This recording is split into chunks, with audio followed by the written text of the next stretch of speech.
सजीवं साद्वैतं सावधूतं परिजनसहितं श्रीकृष्णचैतन्यदेवं श्रीराधाकृष्णपादान् सहगणललिता श्रीविशाखान्वितांश्च यस्य प्रसादात् भगवत्प्रसादो यस्य प्रसादान्न गतिः कुतोऽपि ध्यायां स्तुवंस्तस्य यशस्त्रिसान्ध्यां वन्दे गुरुः श्रीचरणारविन्दं नमो महावदान्याय कृष्णप्रेमप्रदायते कृष्णाय कृष्णचैतन्य नाम्ने गौरत्विषे नमः। हे कृष्ण करुणा सिंधु दीनबंधु जगत्पते गोपेश गोपिका कांत राधा कांत नमोस्तुते तप्त कांचन गौरांगी राधे वृंदावनेश्वरी वृषभानुसुते देवी त्वं नमामि हरिप्रिये। जय रूप सनातन भट्ट रघुनाथ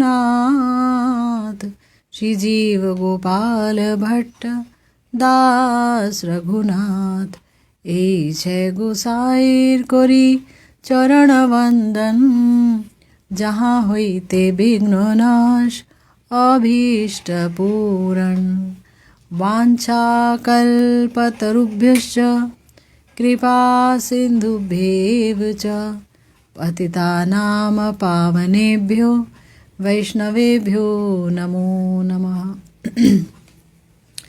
हरे कृष्णा कृष्णा कृष्णा हरे हरे हरे राम राम राम हरे हरे।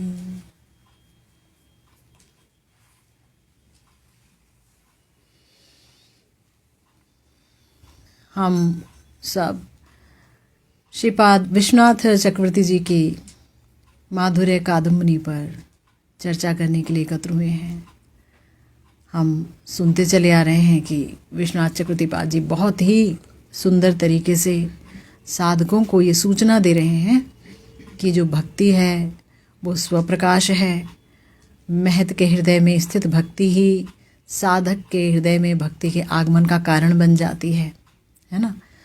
तो भक्ति के अनेक लक्षण बताए गए, भक्ति के बारे में बताया गया कि कैसे क्लेशग्नि हैं, क्लेशों को समाप्त कर देती हैं, शुभदा हैं, शुभत्व को लाती हैं।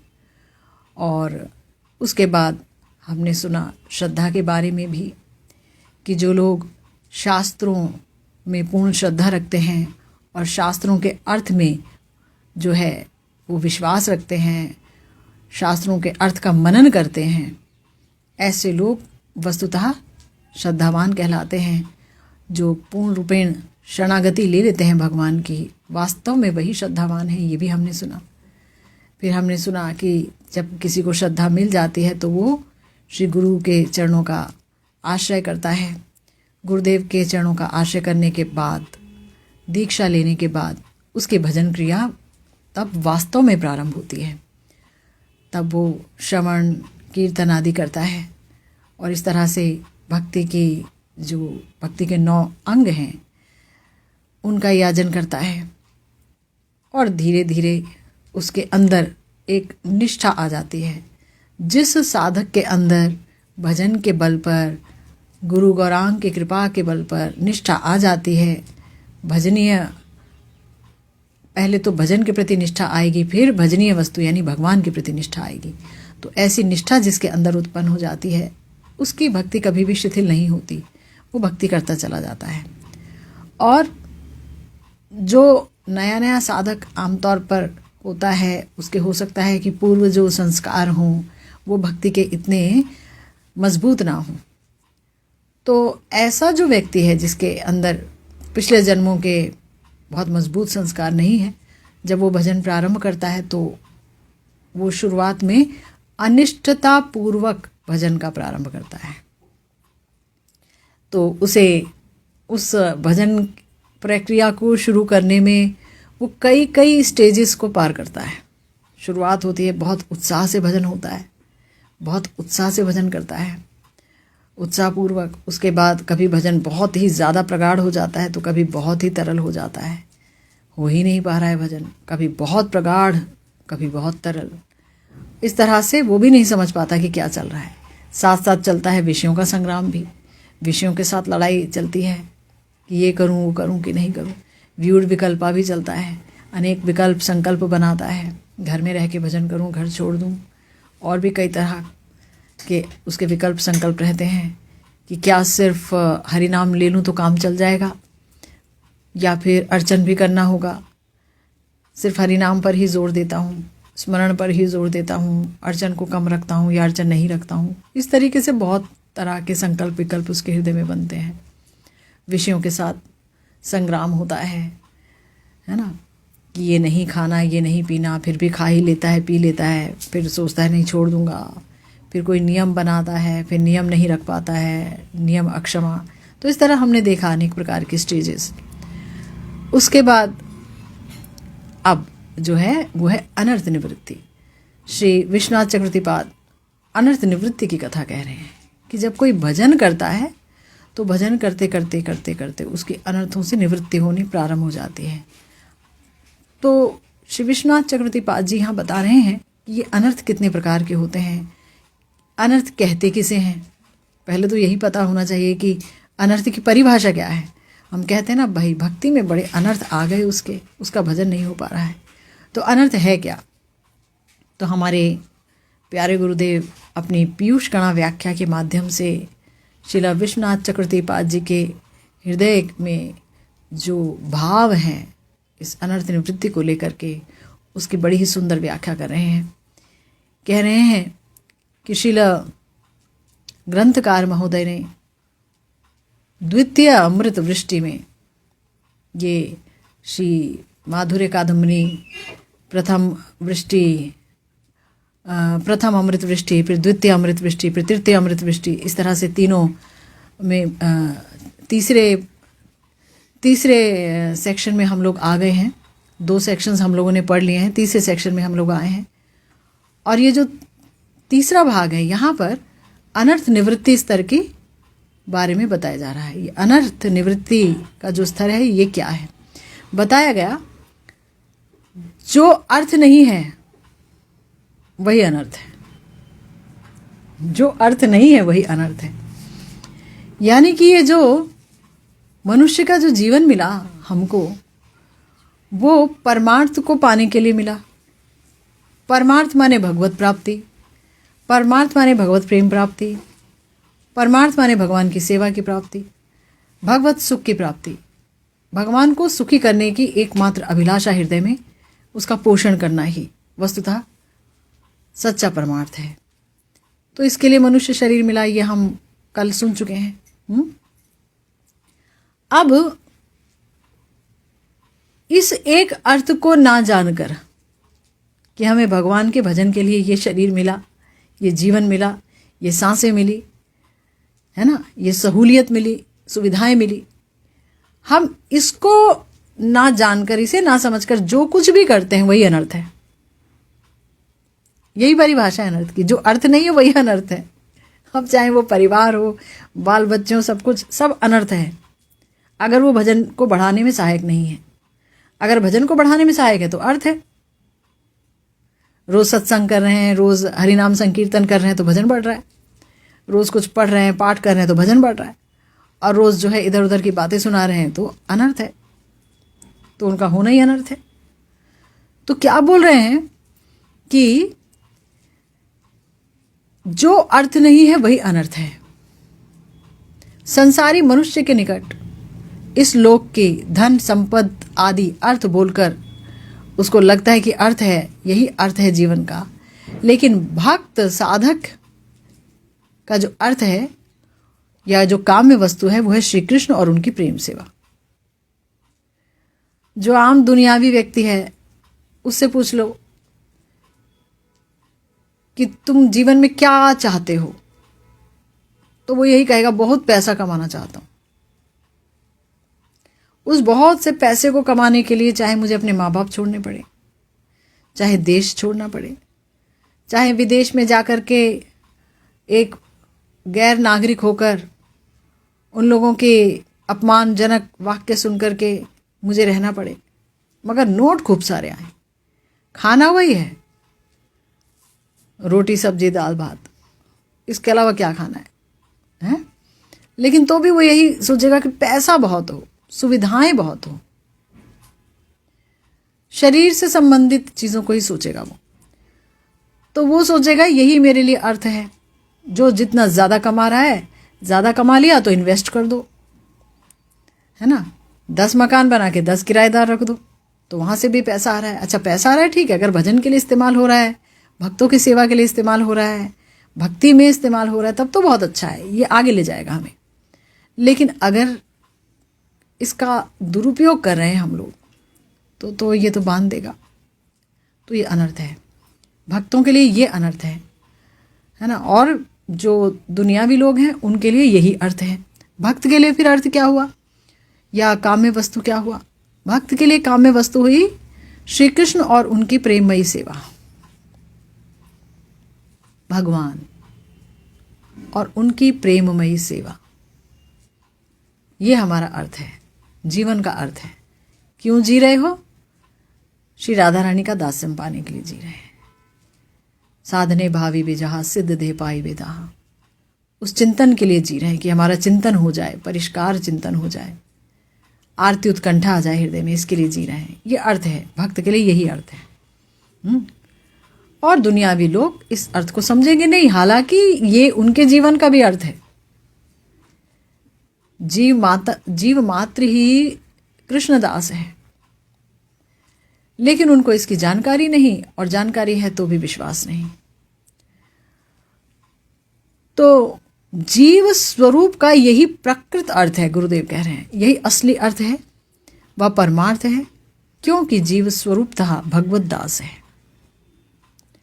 तो हमारे जीवन का अर्थ या हमारा परमार्थ, इस जीवन को जीने का, इस शरीर को धारण करने का परम अर्थ है भगवान का दास्यम प्राप्त करना, उनकी सेवा को प्राप्त करना, है ना। तो साधकों के लिए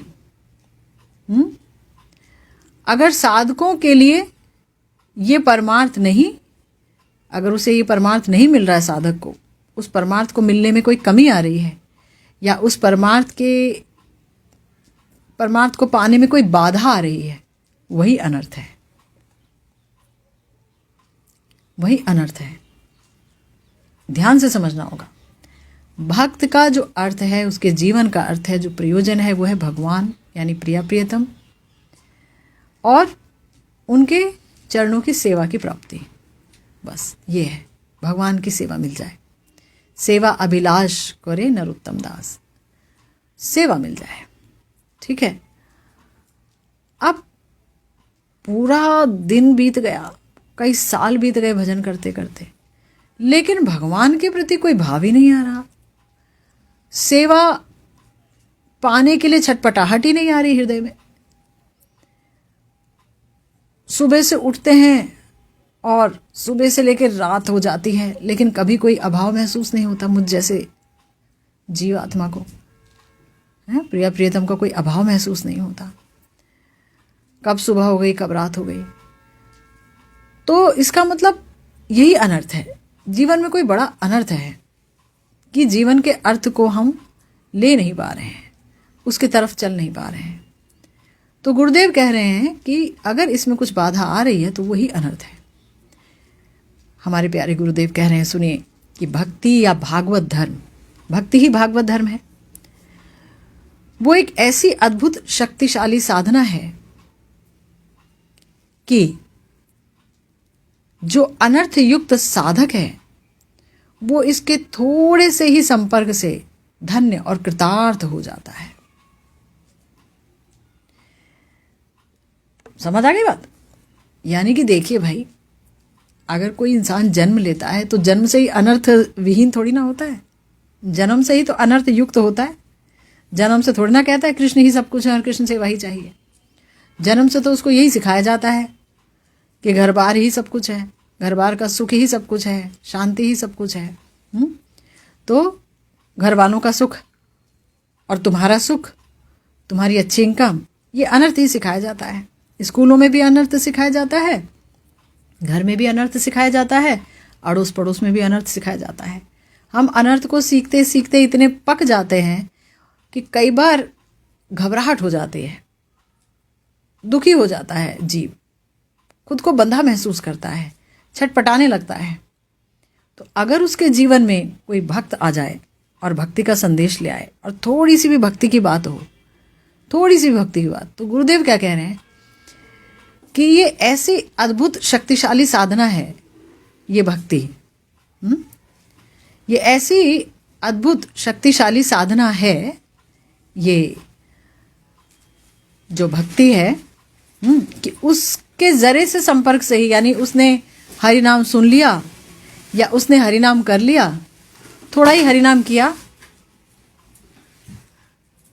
उसने थोड़ा ही हरि नाम किया या थोड़ा ही हरि नाम सुना, तो क्या होगा कि उसके अंदर बदलाव आ जाएंगे, है ना। तो भक्ति उसे ये सोचने पर मजबूर कर देगी कि अब तक जो मैं कर रहा था वो अनर्थ है, वो बेकार था जी, जीवन बेकार था, अभी लग रहा है जीवन में कुछ शांति आई। तो हमारे प्यारे गुरुदेव कह रहे हैं कि भक्ति ऐसी शक्तिशाली साधना है। श्रीमद् भागवतम के 11वें स्कंध में भी ये कहा गया, श्रुतो अनुपाठितो ध्यात आदृतो वानुमोदितः सद्यः पुनाति सद्धर्मो देव विश्वद्रुहोऽपि ही। अर्थात इस भक्ति या भागवत धर्म के श्रवण से, मान लो किसी के कान में ही चली गई, कई बार होता है ना कि कोई इंसान अपने माँ बाप को ही ले जाता, चलो तुमको सत्संग में ले जाते हैं, कुछ कथा सुन लेंगे। माँ बाप बैठे रहते हैं, उनकी आदतें तो पकी होती हैं कई बार, तो वो तो अपना घर का सोचते हैं, अक्सर ऐसा हो सकता है, अपवाद भी हैं। लेकिन वो जो लेके आया, अचानक उसके हृदय को बात छू गई, पता चला कुछ दिनों बाद माता पिता ने तो आना बंद कर दिया, वो व्यक्ति रेगुलर हो गया जो कि अनर्थों से युक्त था, जिसके कि अंदर बहुत सारे अनर्थ थे, जो बहुत ही दुखी था अपने अनर्थों से, है ना। नौकरी चाकरी में डेडलाइंस निपटाते निपटाते सुबह से लेकर रात तक वो पक गया था। अचानक उसको ऐसा लगा जैसे किसी शीतलता ने उसके हृदय को छू लिया, उसकी जलन को समाप्त कर दिया। होता है ना ऐसा। तो इसीलिए कह रहे हैं कि ये जो भक्ति या भागवत धर्म का श्रवण या पठन, कुछ ऐसी वस्तु मिल गई पढ़ने के लिए, भगवत गीता का कोई अध्याय वही मिल गया उसको पढ़ने के लिए, उसने पढ़ा और अचानक उसे लगा ये क्या था, ऐसे तो मैंने कभी कुछ पढ़ा ही नहीं, ये तो मैंने कभी जाना ही नहीं, ये भी है। पठन, ध्यान करे या आदर कर ले। हमारे श्रीमद् भागवतम में एक शब्द बोला गया कि अगर कुछ भी नहीं कर सके, वानुमोदिता, यानी कि कुछ भी नहीं कर पाए, सिर्फ उसका समर्थन ही कर ले, अनुमोदन ही कर ले कि हाँ भाई भक्ति भी कोई चीज़ है, भक्ति अच्छी है, आप लोग अच्छे हैं, अच्छे मार्ग पे हैं, काश कि मैं चल पाता, अनुमोदन ही कर ले, तो भी उसके हल्के से संपर्क से भी विश्वद्रोही व्यक्ति तक तुरंत पवित्र हो जाता है। जो विश्व से द्रोह करता है, जो हर एक से लड़ता बढ़ता रहता है, जो महाद्वेषी है, उसमें भी पवित्रता आ जाती है भक्ति के थोड़े से ही संपर्क से, चाहे वो श्रवण के द्वारा हो, चाहे पाठन के द्वारा हो, चाहे ध्यान के द्वारा हो, या उस मार्ग या मार्गी यानी भक्ति या भक्त से प्रेम हो, कुछ भी क्यों ना हो, तो पवित्र हो जाता है। तो गुरुदेव कह रहे हैं कि अरे भैया, ये तो भक्ति की खासियत बतला दी इतनी बड़ी, लेकिन ऐसी भक्ति साधना भी जिसके द्वारा बाधित हो जाती है वो है अनर्थ।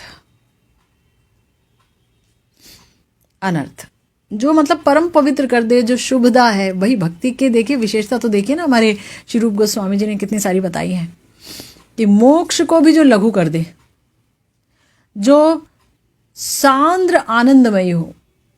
एक तो आनंद की तलाश कर रहा है व्यक्ति, आनंद कहीं मिल नहीं रहा, भक्ति में आनंद है, और उस पे भी जो है प्रिया प्रियतम की भक्ति मिल जाए, मंजरी भाव मिल जाए, तो वो तो कैसा है, सांद्र आनंदमयी, आनंद भी सांद्र रूप में, कंडेंस्ड फॉर्म ऑफ आनंद, सांद्रतम रूप है, जो मोक्ष को भी लघु कर दे, जो क्लेश अग्नि है, जो शुभदा है, जो कृष्ण आकर्षणी है, जो श्री कृष्ण को आकर्षित कर दे।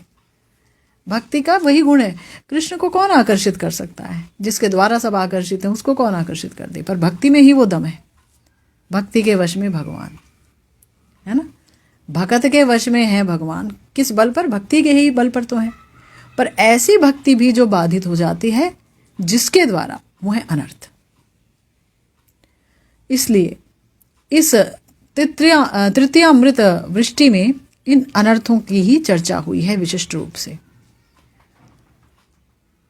तो प्रत्येक साधक को विशेष भाव से, विशेष रूप से इन अनर्थों की बात सुननी होगी और ध्यान रखना होगा कि हम में ये अनर्थ आ ना जाएं, या अगर कोई है अनर्थ तो उनसे मुक्ति पाई जाए। श्रील ठाकुर महाशय ने बोला, अंतराय नाही जाए यही से परम भय।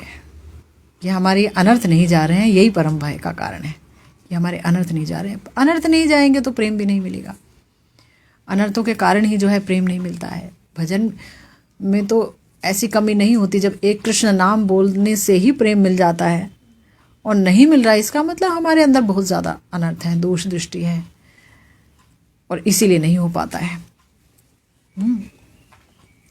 अनादि सिद्ध, क्षमा कीजिएगा, अनादिबद्ध जीव की जो भोग वासना है या दुर्वासना है, वही इन अनर्थों का मूल है। अनर्थ कहाँ से उत्पन्न हो रहे हैं? हमारे अंदर से, हमारी भोग वासनाओं से। अनादिकाल की भोग वासनाएं हैं, इनको लेके क्या करें? अनादिकाल की, आज की कल की नहीं, अनादिकाल की भोग वासना।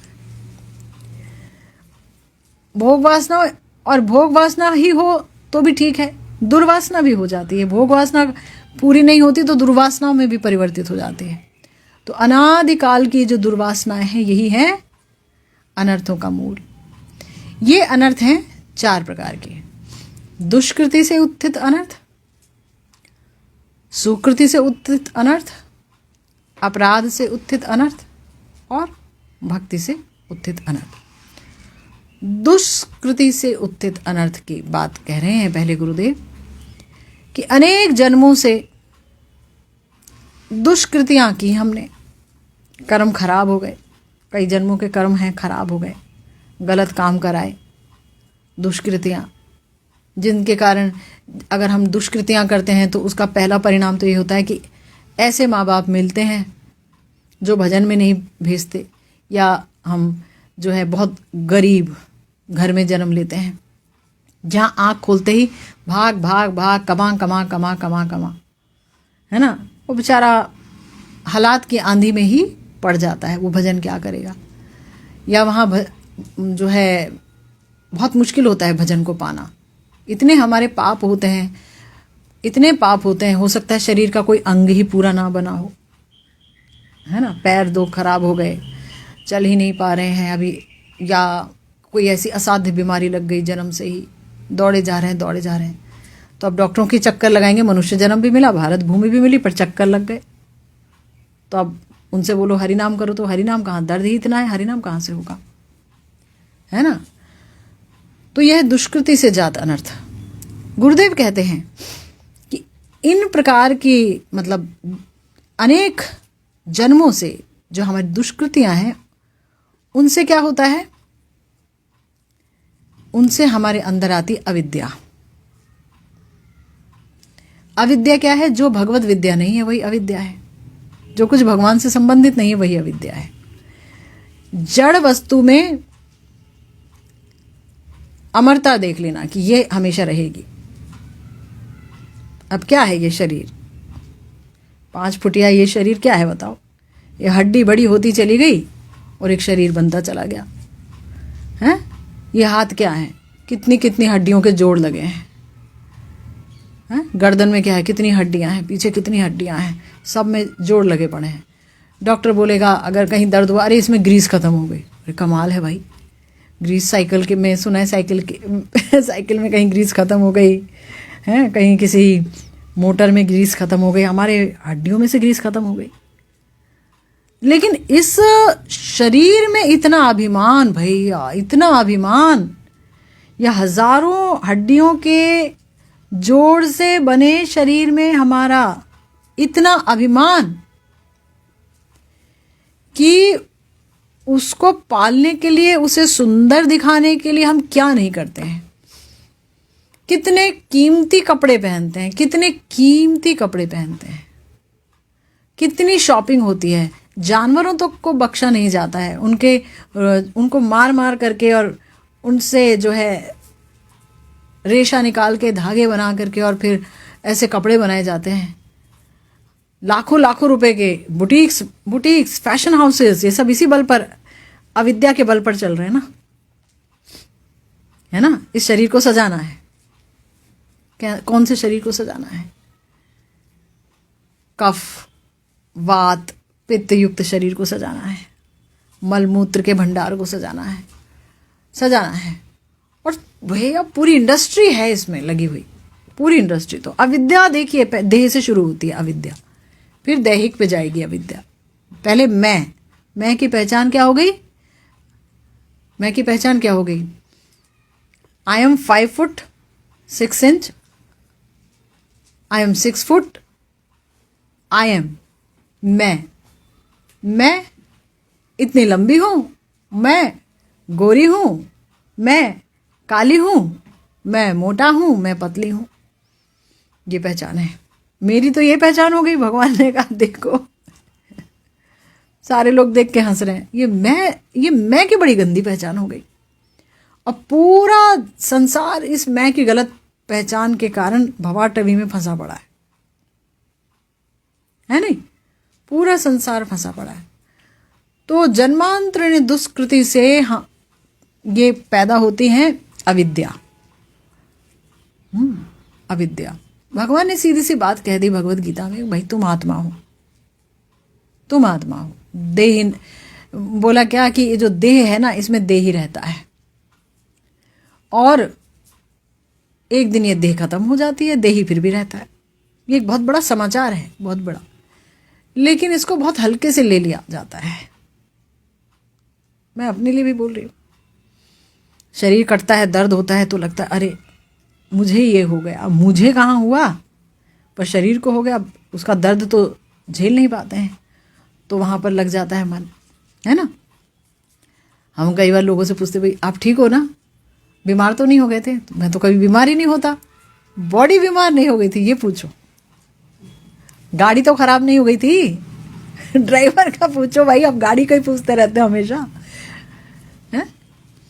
तो क्या बोल रहे हैं, इसी से शुरू होता है अविद्या। ये अविद्या है शुरुआत पहले। हाँ, फिर क्या बोला? अविद्या, अस्मिता, राग, द्वेष, अभिनिवेश, जो हम अभी पढ़ करके आए हैं, पंच क्लेश। यानी कि दैहिक में मैं और मेरी बुद्धि शुरू हो जाती है, और जड़ वस्तु के प्रति राग शुरू हो जाता है, प्यार जड़ वस्तु के प्रति। लोग हीरे मोती सोने से प्रेम करने लगते हैं। हीरे की ज्वेलरी बड़ा बड़ा दिखा देते हैं, इतना बड़ा बड़ा हीरा, समझ रहे हो? और वैसे देखा जाए कि हीरा एक सबसे कठोर पत्थर है, उसकी यही आइडेंटिटी है ना, ये कार्बन है, कार्बन से बनता है, ये जड़ है, ये मिट्टी है, उसकी परिभाषा है जो हम लोगों ने पढ़ी। लेकिन आप देखो जड़ वस्तु के प्रति कितना राग होता है, कितना प्रेम होता है। लोगों के घरों में तलवारें खिंच जाती हैं कि इसने मुझे कोई जेवर लाके नहीं दिया। करवा चौथ आ गया, मेरी सहेली को तो उसके पति ने इतना बड़ा नेकलेस लाके दिया, मुझे तो दिया नहीं। किसी एक बहुत बड़े कवि ने कोई कविता लिखी थी कि बेटी, इन सारे गहनों को बंधन समझना, इन पर फक्र मत करना, ये बंधन है। ये सारे गहने क्या है? बंधन है। तुझे शरीर में और बांध देंगे, तेरे शरीर के अभिनिवेश को और पक्का कर देंगे कि तू फला फला है, मैं फला फला हूं। नाक में नकेल, हाथों में हम लोग चूड़ियां, ये अपने को श्रृंगार कहते हैं। और जितना गहने भारी भारी चीज़ें पहन सके, लाद सके, जैसा बाहर वाला चाहेगा कि हम देखने में सुंदर लग रहे हैं, जितना अपने शरीर को खोल सकें और जितना गहने लाद सकें, बस हम सुंदर हैं। क्या सुंदर है? शत शत संधियों से जर्जर ये शरीर। ये अविद्या, अस्मिता, राग, द्वेष। गुरुदेव कहते हैं कि देखो, सार बात यह है कि अनादिकाल से अविद्याग्रस्त कृष्ण बहिर्मुख जीव की दुर्वासनाओं के कारण ही, क्योंकि हमने कितने जन्म लिए, हम हमेशा से भजन थोड़ी ना कर रहे थे कि हमें कृष्ण प्रेम चाहिए, हम कृष्ण सुख के लिए जीना चाहते हैं। हम तो हमेशा यही कर रहे थे, अपने सुख के लिए जी रहे थे। जी रहे थे कि नहीं जी रहे थे? कमा रहे थे, जिसकी जितनी औकात अपना सुख ही बटोर रहा था। बटोर रहा था कि नहीं बटोर रहा था? इसीलिए पढ़ते थे, इसीलिए नौकरी करते हैं, इसीलिए दौड़ते हैं यहाँ से वहाँ, इसीलिए दूसरे देशों में भी चले जाते हैं कि ज़्यादा पैकेज मिले, इसीलिए माँ से बेटा और बेटे से माँ जुदा हो जाते हैं। सब कुछ होता है, यही सब होता है। और उसके बाद फिर वो सेटल भी हो जाते हैं वहाँ पर, और फिर कहते हैं हमारा बच्चा तो जो है वहाँ सेटल्ड हो गया। अरे भारत भूमि पे जन्म लेकर के और भारत देश से ही निकाला हो गया, सेटलमेंट कहते हो? ऋषि मुनियों के, भगवान के अवतार की जगह से ही निकाला हो गया, निष्कासित हो गए, उसे सेटलमेंट कैसे कहेंगे बताओ? तो वहाँ और पाप बढ़ गए, ऐसे देश में जाके और पाप बढ़ गए, क्योंकि पाप करने की प्रवृत्ति बढ़ जाएगी, क्योंकि वहाँ है ही कौन? संत थोड़ी ना, वहाँ ना गीता भागवत है वहाँ पर।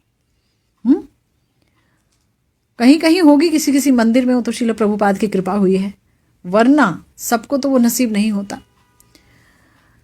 तो क्या कहा कि अनादि अविद्याग्रस्त कृष्ण बहिर्मुख जीव, क्योंकि अनादिकाल से अविद्याग्रस्त है, कृष्ण से बहिर्मुख है, कभी भगवान के तरफ नहीं मुड़ा। ये नहीं कि कभी मुड़ा था, कभी मुड़ा ही नहीं।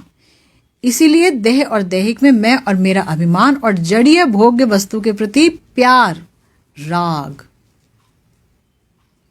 जड़ीय भोग्य वस्तु, जड़ कोई भी चीज हम चाहे खाएं चाहे हम पहने, वो जड़ीय अभिमान को ही पुष्ट करेगी, है ना।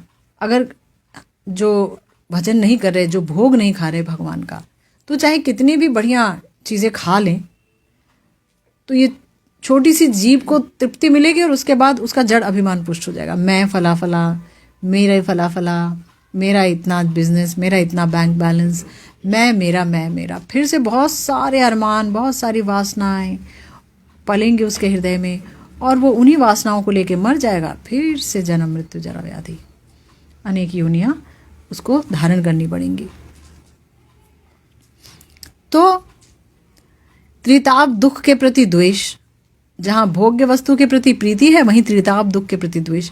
ये दुख क्यों आ जाते हैं? हाय कितनी गर्मी है, हाय कितनी ठंड है, हाय हाय मचा ही रहेगा, है ना।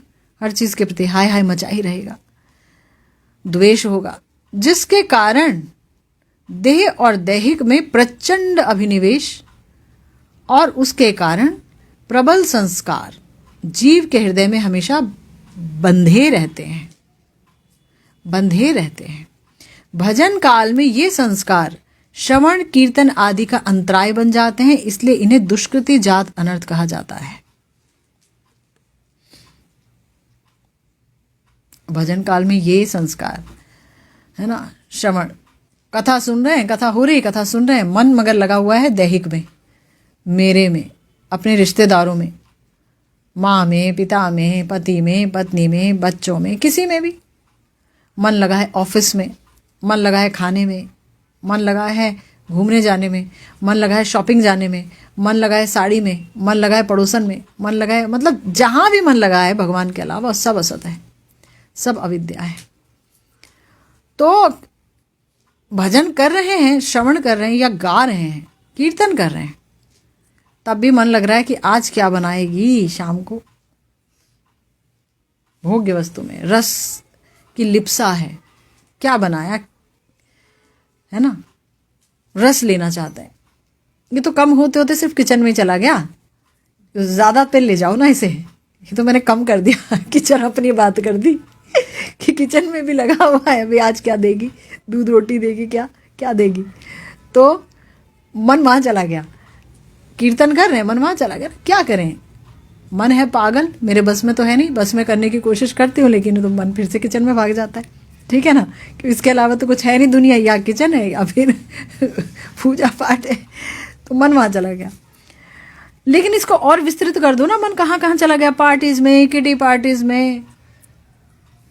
जो अभी गुरुदेव अनर्थ निवृत्ति की बात कर रहे हैं, तो अभी अनिष्टता पूर्वक भजन चल रहा है और साथ साथ अनर्थ निवृत्ति की बात हो रही है। तो अनर्थ क्या है, ये भजन काल के समय ये आते हैं, दुष्कृति से जात अनर्थ। तो इसलिए ये क्या है, भयंकर है। ये आपको जो है भजन करने नहीं देगा, श्रवण करने नहीं देगा। तो आप क्या कह बैठोगे, मेरा ना कथा में मन लगता नहीं है, माला माता जी मेरे से होती नहीं है। क्या होता है, नींद आ जाती है। फिर क्या, फिर उठते हैं, फिर माला करते हैं, फिर नींद आ जाती है। मतलब मन नहीं करता, अच्छा नहीं लगता, माला उठाने का मन ही नहीं करता। 4 माला करनी है तेरे को तो भी नहीं तेरे से माला उठाई जाती। मतलब माला देखते हैं तो बस मुंह घुमाने का मन करता है, माला को देखने का मन नहीं करता। ये है दुष्कृति से जात अनर्थ। इसके बाद है सुकृति से जात अनर्थ। जन्मांतरीण सुकृति या सकाम पुण्य फल के कारण जो अनित्य स्वर्ग आदि लोक हैं, उनके भोग सुख की कामना, उसे ही सुकृत से जात अनर्थ कहा जाता है ना। इसमें यह भी बात आती है कि जैसे मान लो किसी ने बहुत पुण्य किए, अब आप तो जानते हैं चाहे कोई शुभ करे चाहे कोई अशुभ करे, चाहे पुण्य करो चाहे पाप करो, फल तो भोगना पड़ता ही है। फल भोगने के लिए तैयार रहना ही पड़ेगा। पाप करेंगे तो फिर गरीब घर मिलेगा, शरीर भी अच्छा नहीं मिलेगा, माता पिता भी अच्छे नहीं मिलेंगे, हैं, संस्कार भी अच्छे नहीं डलेंगे और पढ़ाई भी अच्छी नहीं होगी, कुछ भी अच्छा ही नहीं होगा। पाप करके आए हैं, अब पुण्य किए तो माँ बाप भी अच्छे मिल जाएंगे, पढ़े लिखे, सोसाइटी भी अच्छी मिल जाएगी और सब कुछ अच्छा मिल जाएगा। चांदी का चम्मच मुंह में लेके पैदा होंगे, सारी सुविधाएं पास में है। लेकिन वहाँ एक दिक्कत है कि वहाँ चूंकि सारी सुविधाएं पास में है तो भजन की आवश्यकता महसूस नहीं होगी। गरीबी में तो एक भजन की आवश्यकता महसूस हो जाती है ना। गरीब लोग आमतौर पर लोगों की इज्जत करना भी जानते हैं, बिठा लेते, आ जाइए बैठ जाइए। इसीलिए नारद जी ने बोला कि जो गरीबी है ना वो वरदान है और जो धन है वो महाअभिशाप है। ज़्यादा धन नहीं होना चाहिए किसी के पास भी। तो बहुत पुण्य किसी ने किया और उसने अच्छी जगह जन्म लिया, तो हो सकता है भजन में मन ना लगे, आए ही ना भजन की तरफ, या उसके मन में आ जाए कि मैं और इससे उच्च भोगों को प्राप्त करूं, यज्ञ आदि करूं, तो उस तरफ मुड़ जाए। या उसके अंदर भोग की कामना सतत जागृत रहे, है ना। भाई पैसे की कोई कमी नहीं है तो आज ये टूर मार लेते हैं, कल वर्ल्ड टूर मार लेते हैं, समुद्र के जहाज से चले जाते हैं, हवाई जहाज से चले जाते हैं, कुछ फ्रेंड्स को ले जाते हैं, पार्टीज में चले जाते हैं, रात भर जगेंगे, सुबह सोएंगे, पार्टी पार्टी पार्टी पार्टी, ठीक है ना, गाएंगे गाएंगे। क्यों? क्योंकि पैसे की कोई कमी नहीं है। तो छोटी सी उम्र में सारे ऐप पाल लेंगे, सब कर कर आके छोड़ देंगे। अब उनसे कोई कहे कि मनुष्य जीवन का जो उद्देश्य है वो भगवत प्रेम प्राप्त करना है, भगवत प्राप्ति है, तो जैसे कपूर उड़ता है ना, कपूर बाहर रख के, वैसे ये बातें फूंक मार के उड़ा देंगे, हैं, कश के साथ ही उड़ा देंगे और हर तरह का ऐप भी पालेंगे। ये नहीं है कि गरीब आदमी नहीं पालता, पालता है वो भी, वो तो है ही दुष्कृति से जात अनर्थ। सुकृति से जात अनर्थ भी यही है, वो क्लबों में जाकर के ड्रिंक करेंगे, ये जाके बाहर करेगा कहीं बैठ करके, ये देसी पिएगा वो विदेशी पिएगा, लेकिन दोनों भूले रहेंगे कि कृष्ण भक्ति ही मनुष्य जीवन का एकमात्र परमार्थ है, इसीलिए जीवन मिला है। तो गुरुदेव कहते हैं कि अगर कोई व्यक्ति ये सोचे कि मैं मुक्त हो जाऊं, बहुत भोग कर लिया, सुकृति से जात अनर्थ से उसने इतने पुण्य किए कि कहीं से उसके हृदय में बात आ ही गई कि मैं मुक्त हो जाऊं, तो गुरुदेव कह रहे हैं कि मुक्ति की कामना भी इसी अनर्थ के ही अंतर्भुक्त है। सुकृति से जात अनर्थ का एक स्वरूप ये भी होता है कि वो व्यक्ति चाहता है कि अब मेरा दोबारा जन्म ना हो, मुक्त हो जाऊं, है ना, ब्रह्म में मिल जाऊं, सायुज्य मुक्ति प्राप्त कर लूं। तो जब तक भुक्ति या मुक्ति सुख की कामना हृदय में रहती है तब तक भजन रस का आस्वादन संभव पर नहीं है।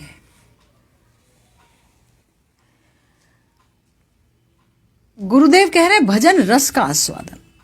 यहां हमें एक नई बात पता चली कि भजन या भक्ति रस है, भजन रस है। नाम इतना बड़ा रस है कि करोड़ों जिह्वा के याचना करते हैं हमारे महाजन। करोड़ों जीव हो हमारी जिस पर नाम सतत नाचते रहे, करोड़ों कान हो जिनसे कि हम हमेशा हरि नाम को सुनते रहें। हरि कथा को भी अमृत बोला गया है, तव कथा अमृतम, है ना। तो यानी रस है भजन, लेकिन जब तक हृदय में रति नहीं आती भगवान के प्रति, जब तक साधक जात रति नहीं होता, तब तक इस रस की उपलब्धि नहीं होती, है ना। तब तक हम बस वैदी भक्ति की तरफ घूंटा लगाए जाते हैं, हरिनाम भी कर रहे होते हैं, कथा भी सुन रहे होते हैं। फिर धीरे धीरे अनर्थ निवृत्ति होती है, धीरे धीरे गुरु वैष्णव की कृपा होती है, तो रस भी आता है कि हृदय द्रवित होने लगता है। कथा सुनते सुनते हंस रहे होते हैं, अपने आप को भूल जाते हैं, घर बार को भूल जाते हैं, यानी अब रस की उपलब्धि होनी शुरू हो गई, आस्वादन आने लग गया। यानी रस, आस्वादन तभी आता है जब रस हो, जब रस ही नहीं हो तो आस्वादन कहाँ से आएगा। तन्मयता रस में ही आती है। तो भजन रस नहीं मिलेगा। भजन का रस कौन चखता है? आत्मा चखती है, मन चखता है। अब मन में ही वासनाएं बैठी हैं। मन में क्या वासना है कि मैं भोग कर लूं, ज्यादा पैसा मिलता तो मैं भोग करता, या मैं मुक्त हो जाता, दोबारा जन्म ना लेना पड़े। अरे भैया हरिनाम कर लो, सुना इतना हरिनाम कर लेंगे तो वापस नहीं आएंगे, हरिनाम कर लो। तो मुक्ति की वासना आ गई, अब हरिनाम कर लो। अब आपने तो हरिनाम को ड्यूटी दे दी कि हमें मुक्त कर दो, तो हरिनाम तो वही करेंगे। भाई ठीक है, मुक्त कर दो इसे। अब इसे कहाँ कृष्ण माधुरी क्या है, प्रिया जी के प्रेम माधुरी क्या है, और दोनों के बीच में जो परस्पर होड़ लगा है वही क्या है, ये मादनाख्या महाभाव क्या है, ये श्याम सुंदर का नव नवायमान अनुसवाभिनवम ऐसा सौंदर्य ही क्या है, भला कौन जान पाएगा।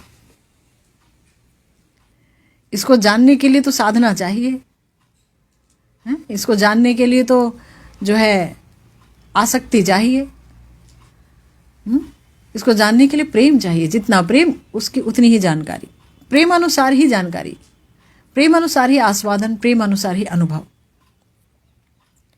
तो इसीलिए हमारे श्री भक्ति रसामृत सिंधु में श्रीपाद रूप गोस्वामी जी ने कहा कि भुक्ति मुक्ति स्पृहा जावत पिशाची हृदय वर्तते, कि जब तक ये भुक्ति मुक्ति रूपी जो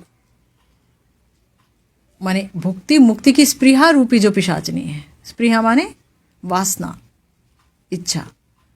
भुक्ति मुक्ति को पिशाचनी नहीं बोला, भुक्ति मुक्ति की स्पृहा को पिशाचनी बोला। वो जब तक हृदय में रहेगी तब तक भक्ति सुख भला कैसे उदित हो पाएगा। इसलिए जो पतंजलि आदि प्रमुख महर्षिगण हैं वो सुकृति जात अनर्थ को भी अविद्या और अस्मिता आदि पंच क्लेशों के अंतर्गत ही रखते हैं, है ना।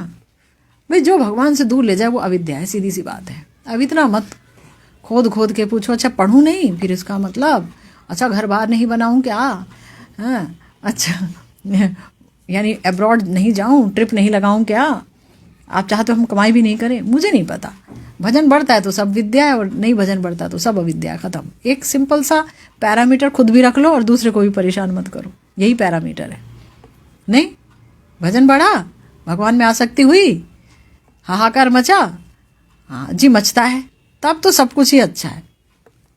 नहीं मचा, हाँ तो फिर देख लो, आप देख लो क्या विद्या और क्या विद्या, क्या सत है क्या सत है। दूसरा है अपराध से उत्थित, तीसरा है अपराध से उत्थित अनर्थ। ये है भयंकर।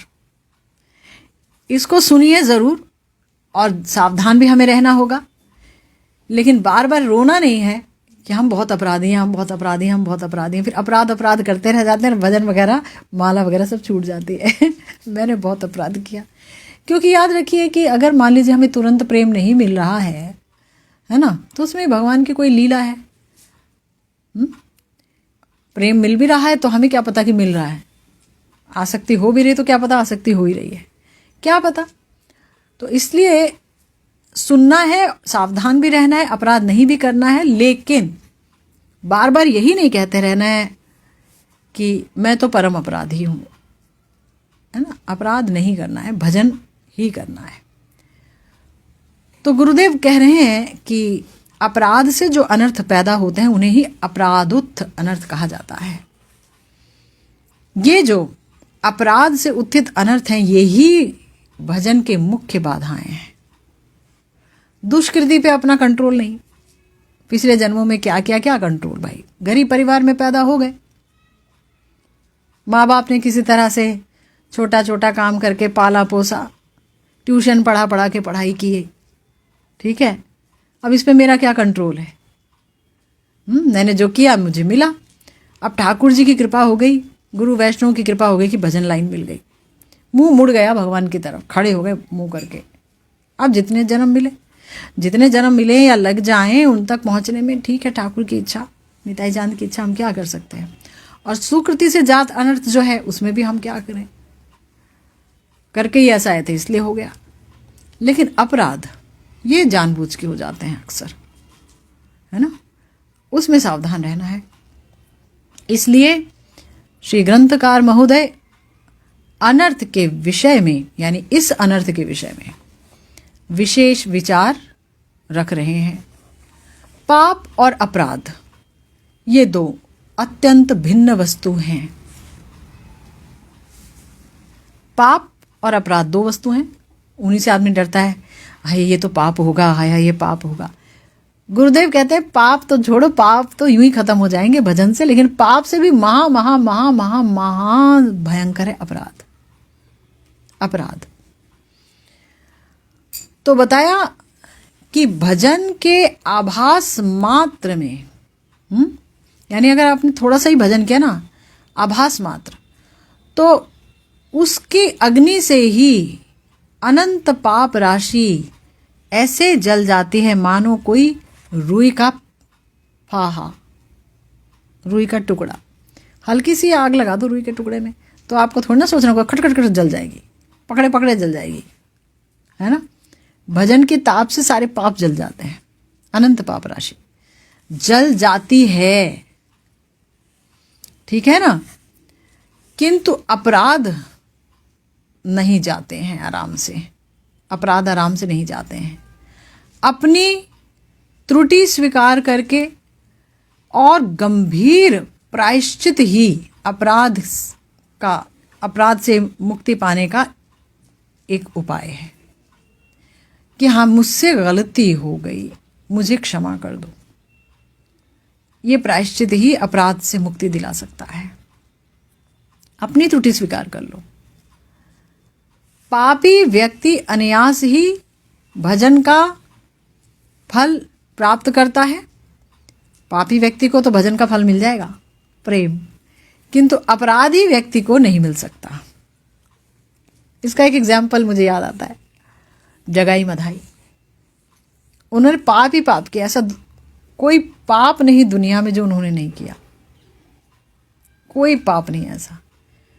उन्होंने कोई वैष्णव का अपराध नहीं किया था, क्योंकि वैष्णव संग ही नहीं था उनका, साधु संग ही नहीं था, वो तो रहते ही पापियों के बीच में थे। पाप पे पाप किए, पर दारा पर द्रव्य सब चीज़ों का उन्होंने अच्छा खासा वो किया, पाप किया, नोचा खसोटा, सब कुछ किया। इतना भयंकर कि लोग उनको देखते ही वस्त्र समेत गंगा जी में कूद जाते थे पवित्र होने के लिए जगाई मदाई को देख देख। तो भी उन पर भगवान की कृपा हो गई, क्योंकि वो अपराधी नहीं थे। बोलो, हुई नहीं? निताई चांद की कृपा हो गई। निताई चांद के ऊपर उन्होंने नशे में एक मटकी भी फोड़ दी, तो भी निताई चांद पीछे नहीं हटे। तुम्हारा तो मैं कल्याण करके ही रहूँगा, तुम्हें तो मैं नाम का मतवारा बना के ही रहूँगा, तुम हरि नाम में नाचोगे गाओगे। तो पापियों को फिर भी मैंने देखा कि भाई भगवत प्राप्ति हो जाती है, क्योंकि भगवान का नाम लेते ही पाप नष्ट हो जाते हैं, उनके अपराध नष्ट नहीं होते हैं। तो श्री चैतन्य चरितामृत में वर्णित है कि एक कृष्ण नामे करे सर्व पाप नाश, प्रेमेरो कारण भक्ति करेनु प्रकाश, प्रेमेर उदय होय प्रेमेर विकार, स्वेद कंप पुलक आदि गदगद अश्रुधार, अनया से भाव खाए कृष्णेर सेवन, एक कृष्ण नामेर फल पाई एतो धन, हेनो कृष्ण नाम यदि लय बहु बार, तबु यदि प्रेम नहीं अश्रुधार, तबे जानी अपराध ताहते प्रचुर, कृष्ण नाम बीज ताहे ना होए अंकुर। आसान है, कई बार बताया जा चुका है। एक कृष्ण नाम से सारे पाप क्षय हो जाते हैं। और प्रेम का जो कारण है भक्ति, भक्ति क्या देती है? प्रेम देती है ना। भक्ति तो मुख्यतः प्रेम प्रदायिनी है, तो वो प्रेम प्रकट हो जाता है। प्रेम अगर प्रकट होगा तो विकार भी आएगा प्रेम का। अगर हृदय में नफरत है तो आंखें कैसी अजीब सी हो जाएंगी, मुंह एकदम कठोर सा हो जाएगा, उसको देखते ही इंसान डर जाएगा कि कितना नफरत करता है, पता चल जाएगा एकदम कि ये व्यक्ति हमसे नफरत करता है। लेकिन अगर प्रेम करते हैं भगवान से तो प्रेम का विकार प्रकट होगा। क्या होगा? आंसू होगा, अश्रुपात होंगे, पसीना हो जाएगा, कपकपी छूट जाएगी, पुलक हो जाएगा, वैवर्ण्य हो जाएगा, गदगद हो जाएगा, मुंह से वाक्य नहीं निकल पाएगा और खूब अश्रुधार होगा। तो जब ये होगी अवस्था तभी भवक्षय होगा, तभी भवक्षय होगा, तभी संसार का नाश होगा। हमारे संसार, ये आत्यंतिक प्रलय कहलाती है ये अवस्था, कि अब संसार दशा नहीं रहेगी, क्योंकि भगवान से इतना प्रेम हो गया कि ये प्रेम के विकार उपस्थित हो गए। तो एक कृष्ण नाम से इतना कुछ मिलेगा, एक कृष्ण नाम से। अगर ऐसे कृष्ण नाम को हम बार बार लेते हैं पर प्रेम उत्पन्न नहीं होता, आंसू बहते ही नहीं हैं, आंखें पथरीली बनी रहती हैं, ठीक है, तो क्या बोला? तो इसका अर्थ यह है कि अपराध बहुत है उस व्यक्ति में। इसीलिए जो कृष्ण नाम रूपी जो बीज है वो उसके अंदर जाके भी अंकुरित नहीं हो पाया। जैसे कि कई बार किसान बीज बोता है ना, सोचता है अब अंकुरित होगा, फलित होगा, फिर उसके बाद उससे हम फसल लेंगे, तो उसने लगा दिए, पर बीज में कुछ खराबी थी, या ज़मीन में खराबी थी, या वातावरण में खराबी थी कि वो अंकुरित नहीं हुआ, बीज का बीज रह गया, बाद में कौवा खा गया उसे, है ना। तो इसी प्रकार से पाप की अपेक्षा अपराध भक्ति का कितना बड़ा भयंकर अंतराय है या अनर्थ है, ये बात समझ आ सकती है इस वाक्य से जब भी सुना हमने। और पाप का स्वरूप अगर हम समझना चाहें तो पाप जो है वो अनात्म वस्तु के प्रति अनात्म वस्तु ही करती है। यानी कि देह आत्म बुद्धिवश मनुष्य के चित्त में जो अभिमान या भोग वासना का जन्म होता है, उसी के कारण वो परधन पर नजर रखता है, परदारा दूसरी औरतों पर नजर रखता है, उसका जबरदस्ती उसका भोग करता है, या मारता पीटता है, या झूठ बोलता है, या जो चीज़ नहीं खानी चाहिए उसे खाता है, जिसका शास्त्रों में मना है वो सब खाता है।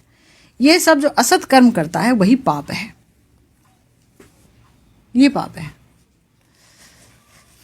यानी देह में आत्मबुद्धि करके कि मैं फला फला हूं, मैं पार्वती राठौर हूं, ये सोच लिया। तो मैं तो पार्वती राठौर नहीं हूं, मैं प्रेम धारा भी नहीं हूं। मैं कौन हूं? मैं वो हूं जो गुरुदेव ने बताया कि मैं हूं, फला फला मंजरी, इसके अलावा तो मैं कुछ नहीं हूं।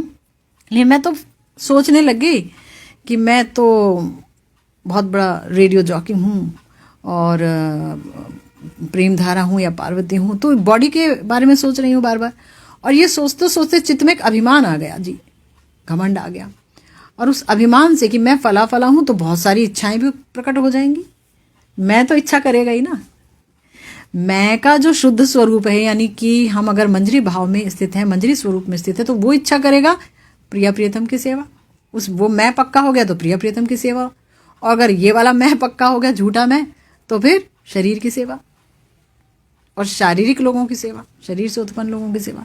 बेटियां हैं, बेटे हैं, ये हैं, वो हैं, सास ननद खटर पटर अटर शटर, सबकी सेवा, है ना।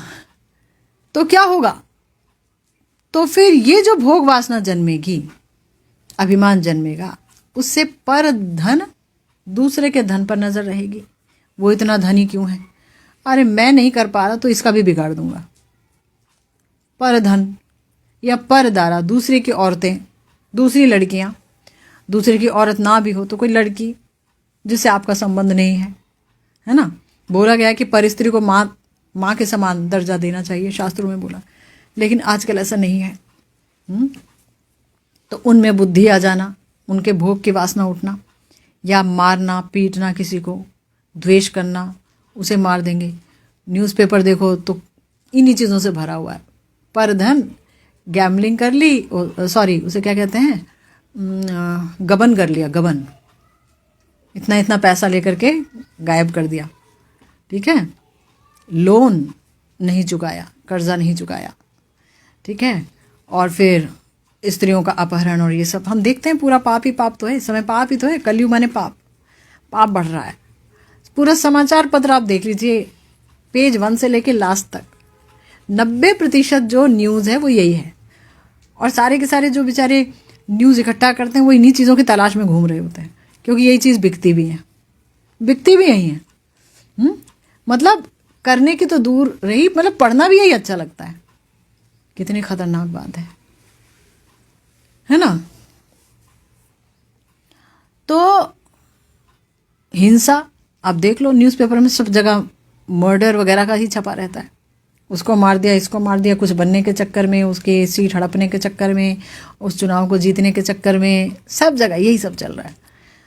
और मिथ्या भाषण, झूठ तो मतलब ऐसा है कि झूठ तो मतलब क्या बताएं, जीवन की शैली है।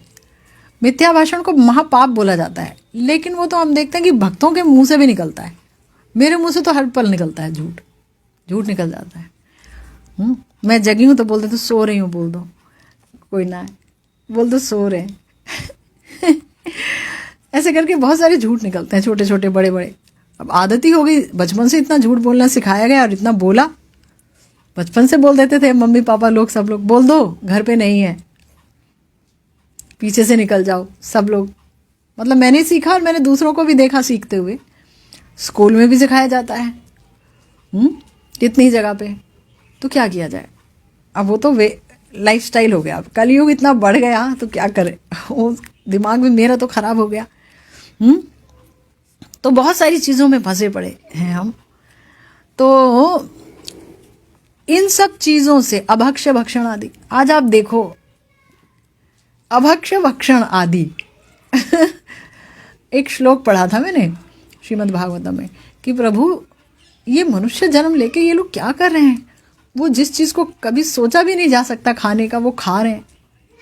जब कोरोना वायरस फैला था तो हमने यही तो सुना कि फला फला देश क्या नहीं खाता, कुत्ते उबाल के खा जाता है मतलब इतनी सारी चीज़ें, मतलब बोला भी नहीं जाएगा, इतना सारा कि अब दिमाग में भी नहीं है। पर एकदम से दिमाग उस समय एकदम अटैक्ड हो गया था, क्या ये भी खाई जाती हैं चीज़ें।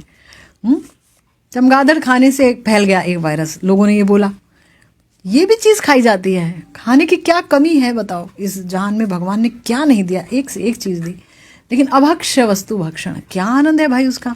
कॉकरोच खा जाता है आदमी, अरे तुम्हारे घर में, तुम्हारे देश में कोई कमी है क्या खाने पीने की। तो वो चीज़ सीधे से समझ नहीं आएगी बात।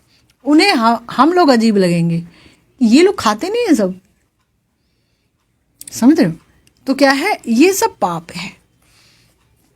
अब क्या हुआ, इससे क्या होगा, असत कर्मों का उद्भव होगा। अब जब खाएगा ही कोई ये सब तो बुद्धि भी असत होगी। जब खाएगा ही ये सब घटिया चीज़ खाएगा तो तुम्हारी क्या वैल्यू तुम्हारे जीवन की। वो तो सोचेगा सबको मरवा दो, सब मर जाएंगे, इनकी इकोनॉमी ढीली हो जाएगी तो हम इनको पकड़ लेंगे, हम यहाँ पर रहेंगे। तो असत बुद्धि आई ना, हम राज कर लेंगे, हमारा एरिया बढ़ जाएगा, हम पूरा, अरे तुम पूरा ब्रह्मांड भी पालोगे तो भी क्या पाया, तो भी तो उसे ले नहीं जा सकोगे, तो भी तो मरना है ना, ये बॉडी रूपी चोला तो उतर जाएगा, है ना। तो वो नहीं समझेगा कोई। इसीलिए गुरुदेव कहते हैं कि देह अनात्म जड़ वस्तु है, ठीक है। इस अनात्म देह का जो अनात्म अभिमान है और अनात्म वस्तु के भोग की जो वासना है, उससे अनात्म वस्तु के संबंध में ही देह, वाक्य और मन के द्वारा जो असत कर्म होता है उसे ही पाप कहते हैं। Beautiful definition. बाबा ने एक लाइन में सब कुछ कह डाला। ये अनात्म को जिस तरीके से, बड़ी सुंदर तरीके से हमारे प्यारे गुरुदेव ने इस्तेमाल किया, इस अनात्म शब्द को हर जगह, उसके कितने सुंदर अर्थ निकल करके बाहर आए। भाई आत्म वस्तु तो आत्मा है और भगवान है, भक्त हैं, धाम है। जो हम आत्मा है, हम चिदानंदमय हैं, चिद वस्तु हैं, हमारा कभी नाश नहीं होता आत्मा के तौर पर। लेकिन जिसका नाश होता है उस अनात्म देह का अनात्म अभिमान, उस देह, वो ये देह अभिमान नहीं कर रहा है। उस देह में बैठ के हम ये अभिमान नहीं कर रहे मैं तो इस देह में बैठी हूं पर हूं मैं मंजरी। उस देह में अनात्म अभिमान कर दिया मैंने सुंदर नाक है मेरी, सुंदर आंख है मेरी, ये मेरा सुंदर देखिए हाथ है, मेरा सुंदर सुंदर हाथ है, देखिए 2 हाथ मेरे भी सुंदर सुंदर, ये इसके नाखून है, मैं इसको काटूंगी नहीं, इसको बढ़ाऊंगी, ठीक है। फिर मैनिक्योर कराऊंगी, फिर पेडिक्योर कराऊंगी, फिर ये कराऊंगी, वो कराऊंगी। अनात्म अभिमान, देह का अनात्म अभिमान। आत्मा की तरफ नहीं मोड़ रही भाई, ये देह तो एक नाव है ना, जो हमें भगवान की तरफ ले जा सकती है या हमें नरक ले जा सकती है। गाड़ी है ये तो, अब गाड़ी को जहां ले जाओ। गाड़ी से पूजा के स्थान पे वृंदावन में भी जा सकते हो, गाड़ी से लोग मदिरालय भी चले जाते हैं, क्लब्स में चले जाते हैं, party out out out out, है ना। गाड़ी तो है, अब गाड़ी को क्या कहोगे अभी। और गाड़ी को ये समझ लो नहीं, यही सब कुछ ऐसे चमकाते रहो सारा समय, ना खाओ ना पियो ना पानी पियो ना सो ना धो, गाड़ी चमकाते रहो। तो अनात्म वस्तु में अनात्म अभिमान, जो आत्मा से संबंधित नहीं, ऐसा अभिमान लाना, ठीक। और अनात्म वस्तु के भोग के लिए वासना जो पैदा हो गई। अब जब हम कुछ भी भोग कर लें, अगर हम भक्ति का भोग करें, भजन करें, भागवत सुने, गीता पढ़ें, चैतन्य चरितामृत में डूबें, राधा कुंड में जाएं, वृंदावन में जाएं, ये सब है आत्म वस्तु। इससे आत्मा पुष्ट होती है, भजन पुष्ट होता है, भगवान से संबंध पुष्ट होता है। लेकिन अनात्म वस्तु में अभिमान, अनात्म वस्तु के भोग की वासना, इन्हें छोड़कर जिसके भी भोग की वासना है, जो कुछ भी है अनात्म है, उससे ही क्या होता है, उस वासना से ही अनात्म वस्तु के संबंध में देह, वाक्य और मन के द्वारा जो असत कर्म होता है। अनात्म वस्तु के संबंध में परदारा यानी पराई औरत, पराया धन, पराए लोग, पराई वस्तु, या उनसे द्वेष होना या हिंसा करना, इनसे इन अनात्म वस्तु के संबंध में इस देह के द्वारा या वाक्य के द्वारा गाली दे देना, भला बुरा कह देना, बुरा बुरा कह देना, और मन के द्वारा जो असत कर्म होता है, मन में योजना बनाते रहते हैं, इसका ये कर देंगे, इसका करेंगे, तू निकल तो बाहर देख लेंगे तुझे, जो भी करते हैं, ये सब जो असत कर्म है ये है पाप। इसलिए अनात्म वस्तु के साथ ही पाप का संबंध है और ये पाप आत्मा को स्पर्श नहीं कर सकते हैं। इनकी क्रिया अनात्म देह यानी मन में ही आरोपित हो जाती है ना, मन में ही आरोपित हो जाती है। इनकी क्रिया अनात्म देह में ही देह तक आती है। कोई बहुत पाप करता है तो बीमार हो जाता है, शरीर उसका रोगी हो जाता है, कई बार ऐसा भी होता है, बहुत कुछ होता है। तो पाप और अपराध में बहुत फ़र्क है। ये फ़र्क क्या है, ये अंतर क्या है, अपराध कैसे और भी गुरुतर है, इन सब पर चर्चा करेंगे हम, श्रीमन महाप्रभु ने चाहा तो। इसके साथ ही आज की भागवती चर्चा यही विश्राम लेती है। जय जय